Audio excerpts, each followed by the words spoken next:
எபிஸ்டன் ஃபைலை பற்றி ஏன் எல்லாரும் பேச மாட்டேங்கிறீங்க அப்படின்னு கேட்குறீங்க. ஆல்ரெடி ஒரு வீடியோவில் பேசியிருக்கேன். இன்னொரு வீடியோவும் உங்களுக்காக எடுத்து வச்சிருக்கேன். பேசணும் அப்படின்னு ஒரு தாட் எனக்கு வரல. ஏன் அப்படின்னா அதில் இருக்க நிறைய வீடியோக்கு நிறைய பேருக்கு தெரியாது.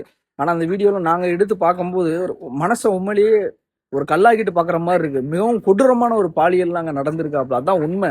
இங்கே நிறைய விஷயம் மறைக்க பார்க்குறாங்க. சோசியல் மீடியாவில் சில விஷயத்த உண்மை நம்பலாம், சில விஷயத்த பொய் நம்பலாம் இல்லையா? ஸோ அதே மாதிரி இங்கே நிறைய விஷயம் அது உண்மை சம்பவமாக தான் நடந்திருக்குங்கிறது என் கண்ணுக்கு கரெக்டாக படுது.